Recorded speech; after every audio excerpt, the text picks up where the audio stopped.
오늘 시간 저희들에게 허락해 주신 생명 양식은 마태복음 19장 13절에서 15절까지의 말씀이 되겠습니다. 마태복음 19장 13절에서 15절까지의 말씀 제가 받들어 읽겠습니다. 때에 사람들이 예수의 안수하고 기도하심을 바라고 어린아이들을 데리고 오매 제자들이 꾸짖거늘 예수께서 가라사대 때 어린아이들을 용납하고 내게 오는 것을 금하지 말라. 천국이 이런 자의 것이니라 하시고 저희 위에 안수하시고 거기서 떠나시니라. 아멘. 오늘 저는 마태복음 19장 13절에서 15절 말씀을 통해서 어린아이들과 하늘나라라고 하는 제목으로 함께 은혜를 나누겠습니다.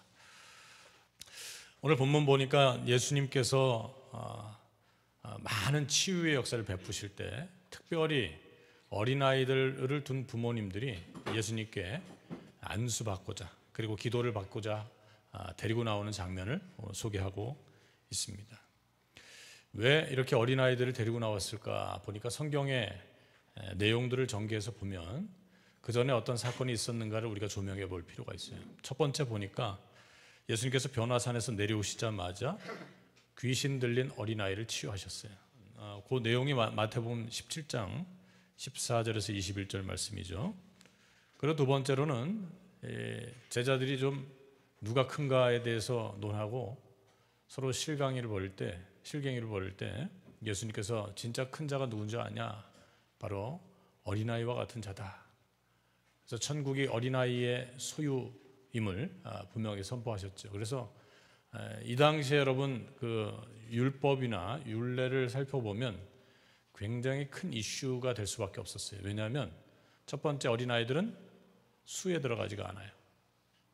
성장하지가 않았거든요. 그러니까 그 순서를 따진다면요, 첫 번째는 어른, 성인이죠. 그리고 남자죠. 그래서 족보에 들어갑니다. 두 번째로는 부모 역할을 하는 이제 어머니, 그렇게 인정받겠죠. 원래는 여자도 역시 족보에 들어가지 않지만, 그리고 세 번째로는 어린아이. 그 순서를 보면 제일 밑에 있는 아이, 그 처지가 그렇단 말이죠.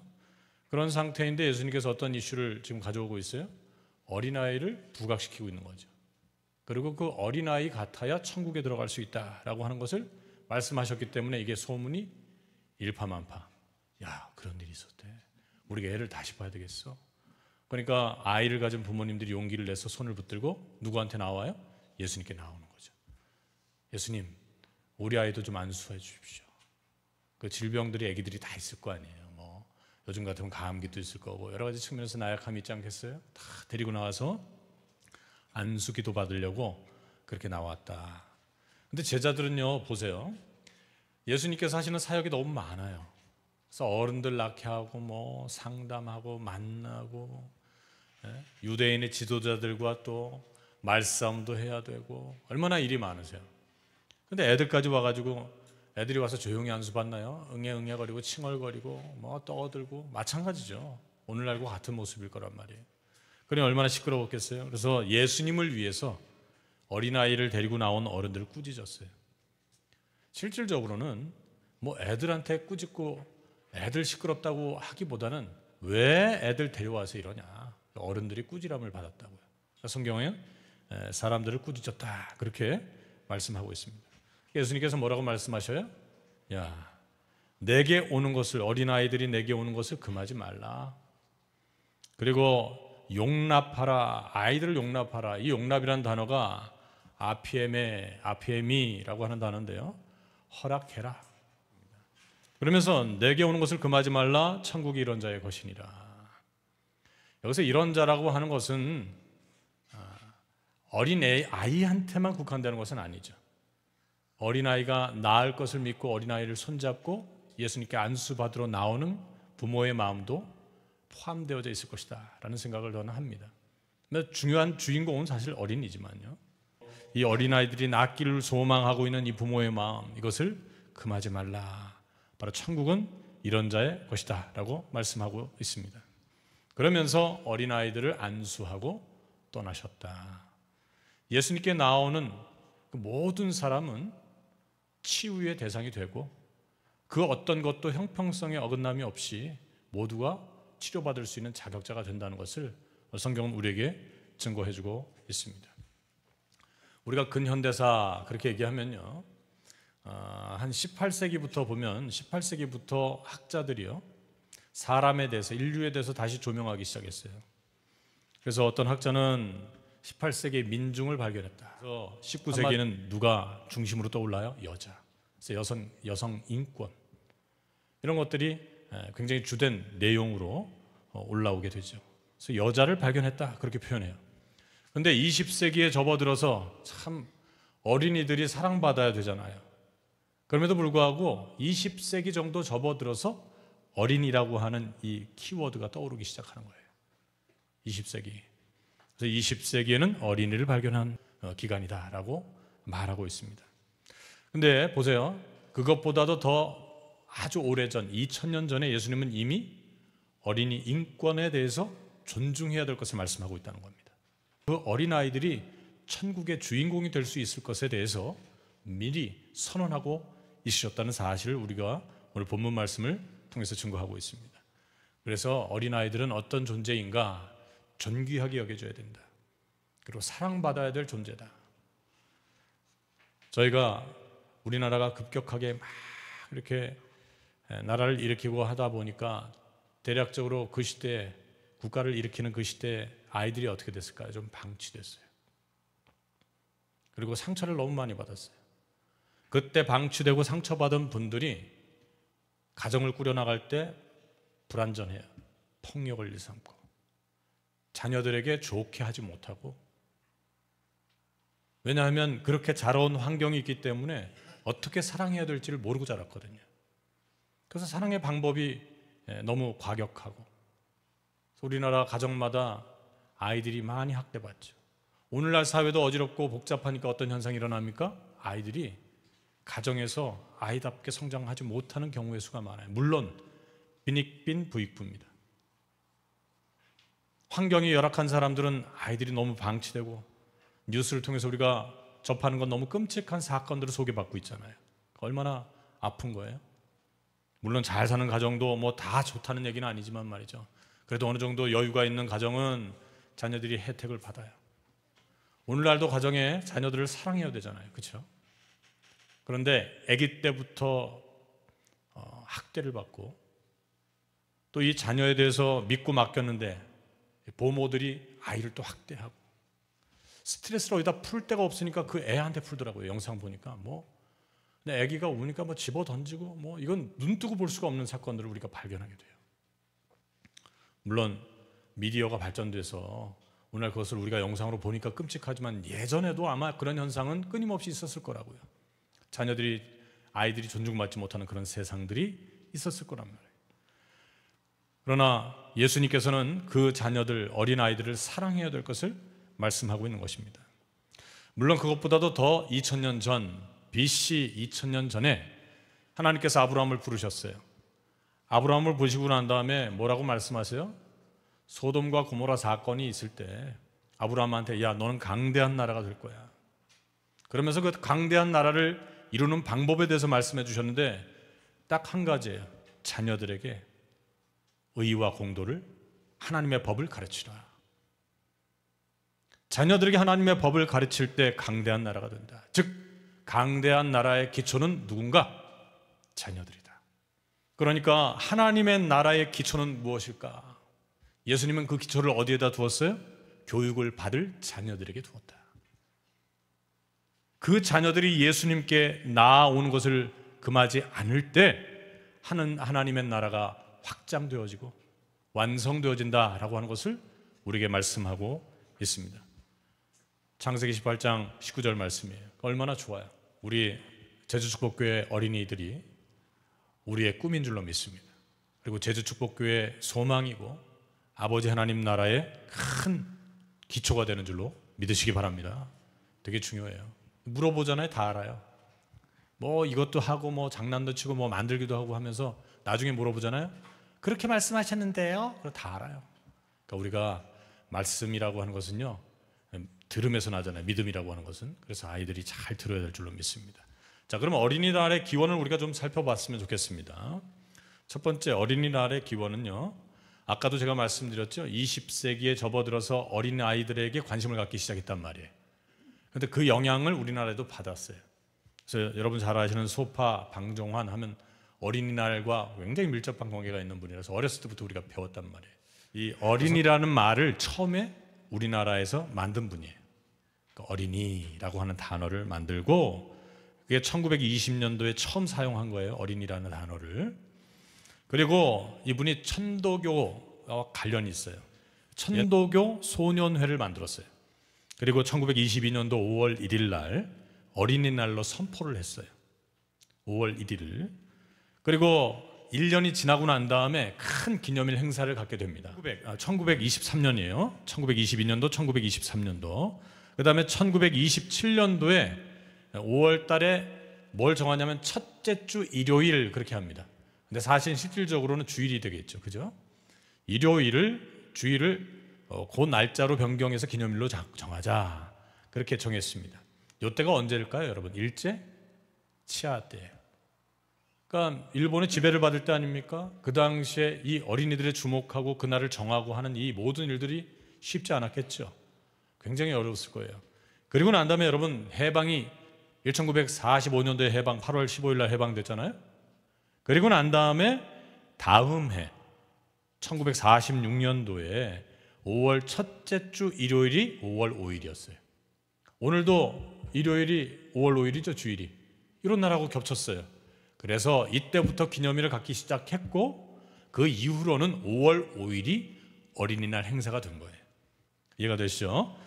이 5월 5일 날 휘문중학교 교정에서 말이죠. 어린이날 전국준비위원회하고 또 서울시 준비위원회가 공동으로 주최해서 거국적인 행사를 진행했는데요. 약 18개 단체가 참여했대요. 그리고 아마 수천 명이 모였다 그렇게 기록을 하고 있습니다. 여러분 우리가 어린이날 이게 그냥 온 게 아니에요. 그냥 뭐 한번 정해보자 이게 아니라 운동을 통해서 이 날이 정해졌다는 거죠. 그 전에는 뭐예요? 어린이 관심이 별로 없었을 때예요. 어른들 방정환 선생님이 그 일을 하고 난 다음에 전체적으로 보면 100년이 넘었어요. 지금. 그리고 5월 5일로 지켜진 게 78년 차예요. 그러니까 여러분 기억하시고 이 날이 굉장히 중요한 날이구나. 우리가 이해를 하고 아이들에게 관심을 갖는 저와 여러분이 되기를 간절히 바라겠습니다. 자, 그러면 성경에서 말씀하시는 어린이는 과연 누구일까? 첫 번째는 구원의 대상입니다, 여러분. 오늘 본문 말씀 보니까 예수님께 오는 것을 막지 말라. 천국에 들어가는 존재들이다. 그렇게 말씀하고 있죠. 그래서 구원의 대상임을 분명하게 우리에게 증거하고 있습니다. 왜 어린이들이 구원의 대상일까요? 여러분 기억하실 게 있습니다. 자녀들이 우리의 것일까요? 그럼 우리는 부모의 것인가요? 분명히 그 혈통의 연대, 하나님께서 만들어주신 혈통을 우리가 꺾지 않아요. 그걸 무시하라는 뜻이 아니라 우리의 존재는 과연 어디에 속해 있는가를 분명하게 인식해야 된다. 여러분이 지금 자녀들 양육하는데요, 그 자녀들이 여러분의 것이 아닙니다. 성경에서 뭐라고 말씀하고 있냐면 모든 세계가 어디에 속해 있어요? 하나님께 속해 있다. 시편 24편 1절이 말씀하고 있어요. 여러분 그렇게 믿어지시면 아멘 하시기 바랍니다. 우리 게 아니에요. 근데 때로는 우리가 자라면서 우리 것처럼 집착할 때가 있었죠. 저도 자녀들 성장시켜 나갈 때 내 거인 양 집착할 때가 있어요. 지금 많이 그래도 거리를 두고요, 하나님께 맡기려고 노력하고 살아갑니다. 근데 어떻게 남하고 우리 아이하고 같겠어요? 사람이 살아가는데. 그러나 우리가 더 중시 여겨야 될 그 사상이 뭐냐면 어린아이는 부모의 소유가 아니다. 그러니까 어떻게 해야 돼요? 존중해야 되죠. 저도 이게 좀 뒤에 와서 그 아이들에게 어떻게 존중할 것인가에 대한 고민이 많아요. 왜? 제가 배운 게 그렇게 없어가지고요, 성경대로 존중하려고 노력을 하는데 어색하니까, 하면서도 이게 맞나 뭐 이런 생각을 가질 때가 있어요. 존중해야 돼요. 에스겔서 18장 4절 말씀 보니까 모든 영혼이 누구에게 속해 있어요? 여호와께 속해 있다. 저도 여호와께 속해 있고 우리 자녀들도 여호와께 속해 있어서 여호와 하나님 중심으로 보면 자녀들이나 나나 하나님의 자녀예요. 그렇죠? 얼마나 이게 생각과 사상이 다른 거예요. 고린도전서 6장 19절에서 20절 말씀을 보면요, 우리 몸은 하나님께로 받은 성령의 전이래요. 우리 몸이 뭐예요? 성령의 전이에요. 하나님이 거하시는 곳이래요. 그래서 이 몸은 누구한테 드려야 되는 거예요? 하나님께 드려져야 하는 거예요. 그리고 갈라디아서 6장 15절 말씀 보니까 어린아이들도 어떤 존재가 되느냐, 아이들이 그냥 교회 나오니까 당연히 그냥 하나님의 자녀가 되는 게 아니라 자녀들에게도 새로운 피조물이 되는 과정이 필요하대요. 새로운 피조물이 되려면 두 가지 요소가 필요합니다. 첫 번째는 뭐예요? 계약을 맺어야 돼요. 어떤 계약입니까? 세례. 그렇죠? 세례는 내가 이제 성도로 살아가겠다고 하는 계약이에요. 그래서 어린애 때는 자기 스스로 세례 받은 게 아니니까 나중에 어떻게 해요? 스스로 할 수 있는 선택의 나이가 되면 다시 입교식을 하잖아요. 그러니까 세례는 계약서를 작성한다고 생각하시면 돼요. 그래서 세례 받았다고 해서 거듭난 게 아니에요. 그래서 두 번째 무엇이 있어야 하냐면 결국에는 인격의 변화가 나타나야 돼요. 즉 의와 진리의 거룩함으로 지으심을 받은 새 사람을 입어야 돼요. 그러니까 자녀들은 반드시 세례받았다고 해서 성도가 아니라 하나님을 따라 의와 진리의 거룩함으로 지으심을 받은 새 사람을 입어야 돼요. 이것을 다른 말로 뭐라고 표현하냐? 여러분 따라해 주십시오. 인격화. 자녀들이요, 말씀을 통해서 인격화되어야 돼요. 진짜 사람으로 거듭나야 돼요. 새 사람을 입어야 합니다. 그래서 자녀들도 구원의 대상이다.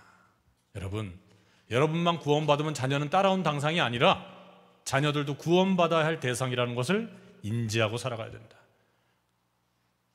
그게 좀 더 어렸을 때 깨닫고 그렇게 했으면 지금보다 더 나았을 텐데, 지금도 매우 훌륭하지만 부모의 욕심은 다른 게 아니라 하나님께서 정말 기뻐하시는 자녀, 그런 자녀가 되기 위해서 더 잘 될 것을 소망하면서 그 인격을 하나님께 맡기는 저와 여러분이 되어야 될 줄로 믿습니다. 신명기 6장 1절 2절 말씀 보니까 그래서 자녀들에게는 하나님께서 명령하신 법도와 규례를 올바로 가르쳐야 한다. 내 생각 가르치는 거 아니고, 이 부모님들이 보면요, 내가 생각하는 하나님을 자꾸 가르치고 강요할 때가 있어요. 그거 말고 성경에서 말씀하는 하나님의 세계를 가르쳐야 된다. 그러기 위해서 뭐가 필요할까요? 부모에게 인내가 필요하다. 그렇게 가르치는데 얼른 되나요? 아니요. 가랑비에 옷 젖듯이 살살 적셔가지고 흠뻑 젖을 때까지는 반드시 기다림이 있어야 돼요. 인내해야 합니다. 사도행전 18장 11절 말씀도 보면요, 말씀을 증거하고 성령의 역사가 나타나는 것도 시간이 필요하대요. 인내가 필요합니다. 고린도후서 2장 17절 말씀 보니까요, 중언부언 자기가 생각하는 거 가르치지 말고 혼잡하지 않게 말씀을 가르쳐라. 성경대로 가르쳐라. 그래야 힘을 발휘한다. 그렇게 말씀하고 있고, 그래야 청년 시절이 되잖아요. 청년 시절이 되면 나중에 어떻게 돼요? 그 행실이 깨끗하게 된다. 저희 아이들 어렸을 때부터 이렇게 교회 다니는 게 그냥 응애하고 눈 뜨자마자 걔네는 교회를 다녔으니까, 그렇잖아요. 그러면 실컷 좋건 간에 그냥 그게 문화니까 다녔는데, 그래도 바깥에 내다 놓으니까 어떤 점이 좋냐? 그 행실이 좋아요. 정직하려고 노력하고, 물론 하나님과의 어떤 자기와의 관계 속에서 어떻게 살아가는지 우리는 잘 모르지만, 그래도 이렇게 좀 멀리서 보면요, 정직하고 바르게 살려고 노력하는 모습을 볼 수가 있어요. 그게 다 하나님의 말씀을 어렸을 때부터 받아서가 아닌가. 시편 119편 9절 말씀에 청년 시절의 행실이 깨끗해진다, 그렇게 말씀하고 있습니다. 그래서 하나님의 말씀에 순종하도록, 하나님의 말씀을 청종하고 그 명령을 행하도록 가르쳐야 된다. 신명기 30장 8절 말씀이 증거하고 있습니다. 그리고요, 하나님께 순종할 때 진정한 번성이 온다는 사실, 그리고 이 번성의 축복을 받고 지배력을 갖는 확장, 한마디로 이 권력이 하나님께로부터 나온다는 사실을 가르쳐야 된다. 신명기 8장 1절 말씀이 증거하고 있습니다. 또 한 가지가 있어요, 여러분. 하나님께 매를 맞을 때도 있다는 것을 가르쳐야 된다. 우리가 너무 복만 받는다고 가르치면 안 되고요, 하나님의 징계가 임할 때도 있다는 사실을 가르쳐야 돼요. 왜? 그것을 가르쳐야 그때 이 꾸지람을 통해서 낙심하지 않아야 한다는 거예요. 히브리서 12장 5절 말씀. 그래서 여러분, 낙심하지 않는 훈계가 필요하다. 그리고 하나님께 인생 살다 보면 매를 맞을 때도 있는데, 야, 그때 낙심하지 말고 돌이키면 돼. 돌아오면 된다. 그럼 네가 하나님의 사랑을 듬뿍 받을 수 있는 기회가 제공될 거야 라고 하는 사실을 가르쳐야 된다는 겁니다. 그리고 베드로후서 3장 18절 말씀 보니까 그리스도를 아는 지식에 자라게 해야 된다. 여러분, 우리가 그리스도를 안다 하고 말씀을 안다 하고 같은 개념으로 이해를 하시면 안 돼요. 그리스도를 안다는 것은, 용서하시고 따라해 주십시오, 체험을 말하는 거예요. 예수님을 안다. 여러분, 예수님을 아는 것이 우리에게 행복이 있을까요? 신앙적으로 보면 예수님이 축복의 통로예요. 그렇죠?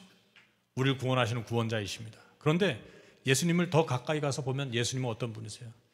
그것을 이루시기 위해서 고난과 역경의 삶을 이겨내시고 죽음을 넘어서서 새로운 생명의 세계를 열어놓으시며 우리에게 그 십자가를 지고 따르라고 하시는 분이라는 거죠. 그러니까 그리스도를 아는 지식은 지식에만 끝나는 것이 아니라 지혜가 되어야 하는 것입니다. 그것을 예수 그리스도를 체험한다, 경험한다 이렇게 표현합니다. 얼마나 중요한지 몰라요. 우리가 다 큰 성인이고 어른이지만 지금도 그 예수 그리스도를 경험하고 있잖아요. 그렇죠? 체험하고 있잖아요. 그러기 위해서 손을 잡고 예수님 앞으로 나아가는 겁니다. 오늘 본문에 보니까 자녀들 끌고 어른들이 예수님 앞에 나아갔다 그렇게 기록하고 있죠. 그렇게 예수님을 아는 지식에까지 자라나게 하기 위해서 예수님 앞에 나아가게 하는 삶을 사는 것, 그것이 바로 부모의 삶이라고 성경은 말씀하고 있습니다. 누가복음 18장 15절에서 16절 말씀입니다. 그리고 말씀의 도를 지키는 자가 복받는다는 사실을 분명하게 일깨워야 해요. 네가 말씀을 지키면 진짜 복이 올 거야. 네가 하는 것 같지만 네가 하는 것이 아니라 주께서 역사하시는 것이다. 감사함으로 나아가라. 잠언 8장 32절, 요한복음 12장 50절 말씀. 요한복음 12장 50절 말씀이 뭐예요? 예수님도 하나님 아버지의 말씀이 영생인 줄 알고 따라갔다는 거예요. 사무엘상 2장 26절 말씀 보니까 하나님의 복이 임하면 사람들에게도 존중받는다는 것을 가르쳐야 된다. 네가 잘하면 다 될 거야가 아니라 하나님께서 우리를 축복해 주시면 사람도 너를 존중히 여길 거야. 요셉을 봐도 그렇죠? 하나님께 인정받고 복을 받으니까 뭐예요? 요셉을 통해서 다른 사람들이 뭘 봤어요? 제가 믿는 신이 대단히 크다. 제가 믿는 하나님 진짜 살아계셔. 요셉의 뒤에 든든한 하나님께서 계시다는 사실을 발견했단 말이죠. 그리고 하나님은 한 번 우리를 선택하시면 버리지 않는다는 사실을 알려줘야 돼요. 지금은 홀로 있는 것 같지만 결단코 하나님은 너희를 버리지 않으신다. 나는 너를 버릴 수 있어. 떠날 수 있어. 나는 너를 떠나서 해결하지 못하는 시간이 올 수 있지만은 내가 떠나더라도 하나님은 너와 함께 계신다. 하나님 너를 결단코 버리지 않으신다. 시편 27편 10절, 빌립보서 2장 9절에서 11절 말씀이 증거해주고 있습니다. 우리 유다서 1장 20절에서 21절 말씀을 다 같이 한번 찾아보시겠습니다. 유다서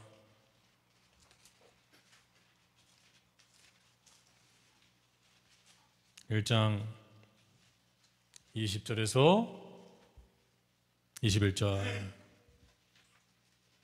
자, 다 같이 시작. 사랑하는 자들아, 너희의 지극히 거룩한 믿음 위에 자기를 건축하며 성령으로 기도하며 하나님의 사랑 안에서 자기를 지키며 영생에 이르도록 우리 주 예수 그리스도의 긍휼을 기다리라. 거룩한 믿음을 지켜나가는 것은 인내가 필요하고 그 인내 속에 결국에는 꽃이 피워질 것이다. 예수 그리스도의 긍휼을 기다릴 줄 아는 지혜로운 자로 자녀들을 키워나가야 될 줄로 믿습니다. 또 한 가지는요, 하나님 앞에 헌신하는 자녀가 되게끔 여러분 가르쳐야 됩니다. 말씀만 똑똑 따먹는 사람이 아니라 그때그때마다 은혜 받고 그냥 끝나는 게 아니라 그 은혜를 갚아야죠. 은혜를 갚는다는 것은 성경에서 뭐라고 말씀하고 있습니까? 헌신이라고 말합니다. 로마서 12장 1절 말씀이죠. 우리의 문제가 해결받는 것으로 끝나는 게 아니라 우리의 문제가 해결받는 것으로부터 헌신은 시작되는 거예요. 최선을 다해서. 우리가 기도하죠. 하나님, 이 문제가만 해결된다면 하나님 이렇게 할게요. 내가 딱 그 문제가 해결되고 난 다음에 바빠지면요, 그 다음에 또 안 보여요.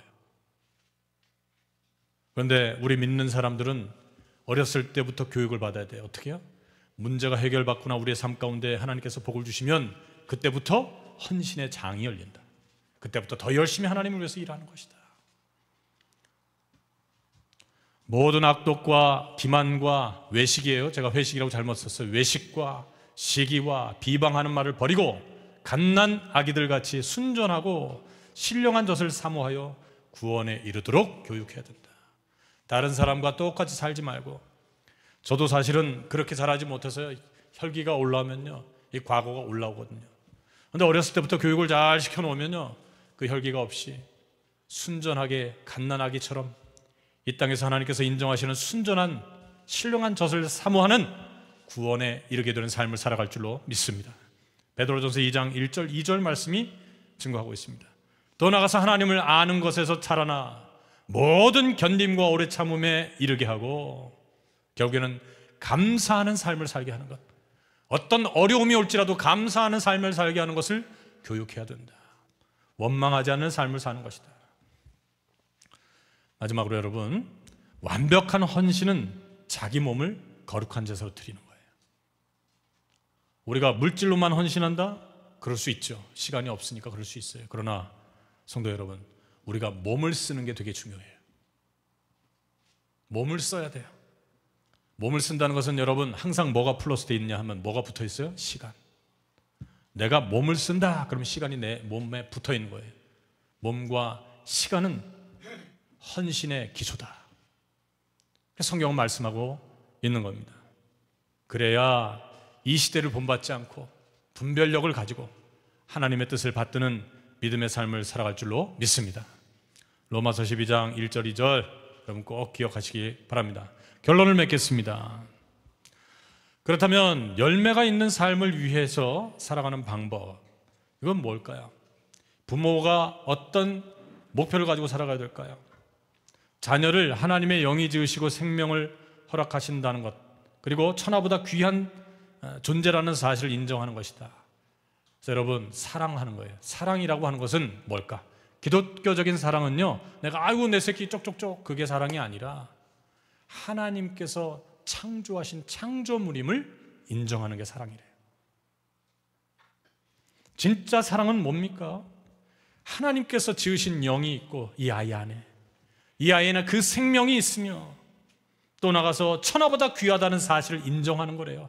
그게 사랑하는 거예요.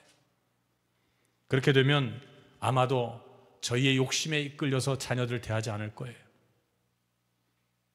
그렇게 사랑하기를 소망합니다. 여러분 그렇게 하시겠습니까?